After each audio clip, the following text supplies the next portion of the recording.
Hey, welcome to the channel. Back when I was on TV, I didn't get a chance to spend a lot of time on things that I would geek out behind the scenes on. And one of those things, as we look toward winter, it's looking at the Arctic sea ice extent, looking at historical things.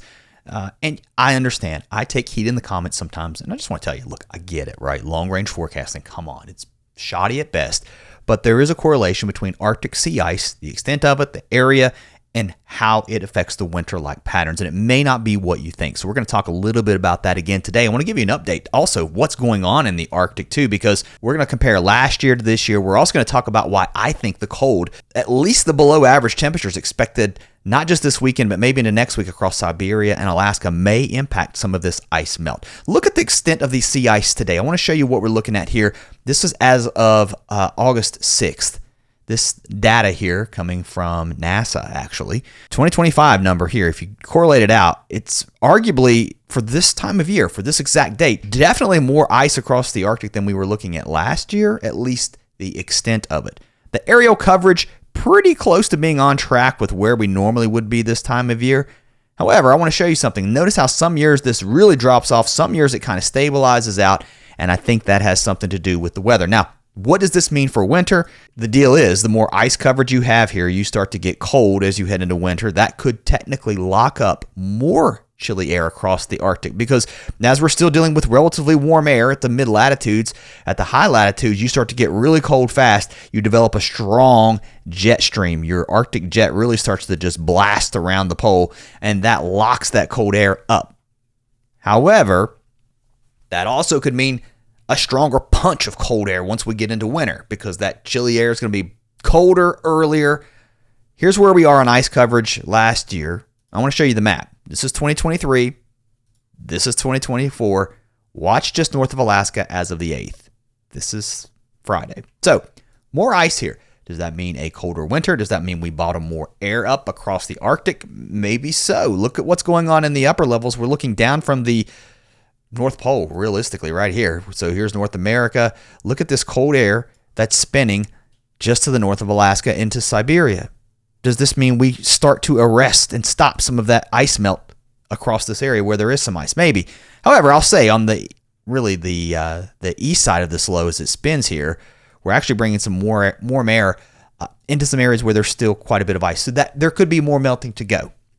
All right. But I would argue that not only with this chilly pattern across Siberia are we keeping things cool, we're adding a little bit of snow down to the ground, maybe some snow on top of that existing ice to keep some of that melt due to the albedo effect, that sun reflecting off of the snow and ice. How is it going to affect winter? We'll see. But things look kind of cold across the Northwest Territories, maybe into Alaska as we head into the 23rd, 24th. More to come on that. These temperatures below average, at least showing up across Siberia, also east across parts of North America, but a bit above average. And I think that's because of that southerly flow, so that could melt more of that ice that we're still seeing across parts of the Arctic Ocean, just to the north of the Northwest Territories and also Alaska. All right, let's look at things across the lower 48 where it is hot. No signs of winter here. We're also watching out for the possibility of some tropical development, especially here into parts of the Eastern Gulf. Tropical depression potential a little bit higher on the overnight run of the European. Now we're looking at about possibly at the high end, 40 to 50% chance in some areas, maybe a little bit more. If you flip this over to full round tropical storm probability, pretty much no chance of that, at least very low, if anything. National Hurricane Center really not even watching this area, but I think that's going to bring some heavy rain, though, across parts of Florida, Georgia, Alabama, maybe even as far west as Mississippi. A couple of things out in the Atlantic. This disturbance is expected to move north, an area of development possible here, but this wave that's just now moving off of Africa is going to move west. As it does so, this will be the storm that we have to watch. I'm not going to spend a lot of time on it because I think there's just still so much model spread. However, my confidence is growing, and it's getting a little bit worth watching anyway here along the East Coast. Now, one ensemble member tries to show something off the East Coast. I think that's just an outlier, but you're starting to see things cluster up here in the Western Atlantic, and that idea of it moving north before it moves west, I think, is starting to grow just a little bit as we're starting to see the guidance agree just a little bit more. Still a lot of time before we get there. I'll be tracking it. So I hope you'll subscribe. If you like the sea ice stuff, if you like the winter outlook, from time to time I will be looking at that here on the channel. So hope you'll subscribe. Severe storms through Saturday. Once we get done with today into tomorrow, more storms across the Central Plains into Sunday, and Monday is looking a little bit quieter as far as the severe weather goes. We'll start across the west and work our way east through the night into Sunday. More storms on Sunday into parts of Colorado, further south into Oklahoma, into North Texas. Some of these could be on the strong to severe side. Hotter across the Pacific Northwest as we head into Sunday too, with highs getting up into the 90s.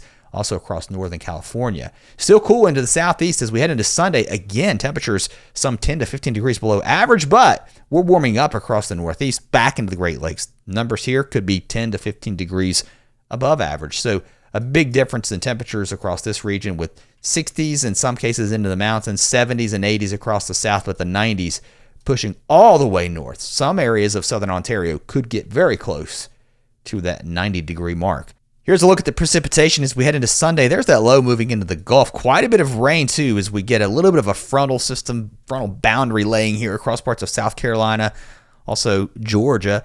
Some heavy rain, torrential downpours possible with some tropical rains. And as we head into Monday, that rain starts to lift north, at least rain chances going up across North Carolina. We're also seeing rain chances start to increase along our front back across parts of Michigan, Indiana, and Illinois. You can see how that front's laying here. So I think the chance of rain sticks around, at least showers in this area, also across the southeast with more showers and thunderstorms. Further to the west, this is where the severe weather, of course, on Saturday is going. As we head into Sunday, that threat shifts a little bit further to the south and east, back down into Kansas, Oklahoma. This is an area to watch for some damaging winds, hail. Tornadoes can't be completely ruled out, but not a lot of strong dynamics here. And then as we head into Monday, more scattered showers and storms, maybe a little bit further south into Oklahoma, also into parts of Arkansas. Now, before we go today, one thing I do want to look at, it's been kind of dry into parts of the northeastern United States. You guys not seen much rain, maybe a few showers trying to work through on Saturday, but otherwise, parts of Maine getting a little dry. Maybe an isolated storm on Sunday. It's been relatively quiet here across the northeastern United States, and I think it kind of stays that way, at least for the next couple of days. Back into the Central Plains we go. Again, highs pretty warm across South Texas, 100s again across Central Texas. Things do start to cool off some, though, as we head into Tuesday and Wednesday. For some of you, you're back into the 70s and 80s, at least across the Great Lakes. Look how cool it may get heading into Thursday morning, looking quite comfortable, especially into the UP. We may drop into the 40s in some areas. And a look at the upper level pattern as we head through the weekend into next week. We do see this trough swinging through parts of the northern plains.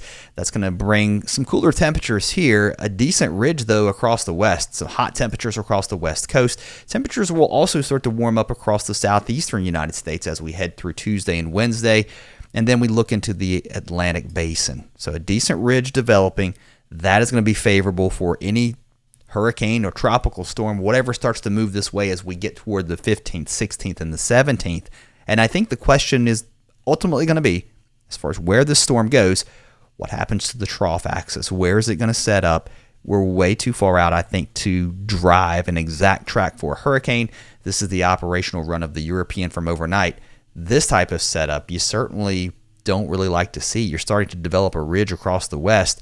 Now that type of setup with the trough digging here in the east would want to pull this storm north very close to the east coast. I don't like that, but I'm going to be watching it. So if you're brand new, I hope you'll consider coming back and subscribing. Follow along. See you next time.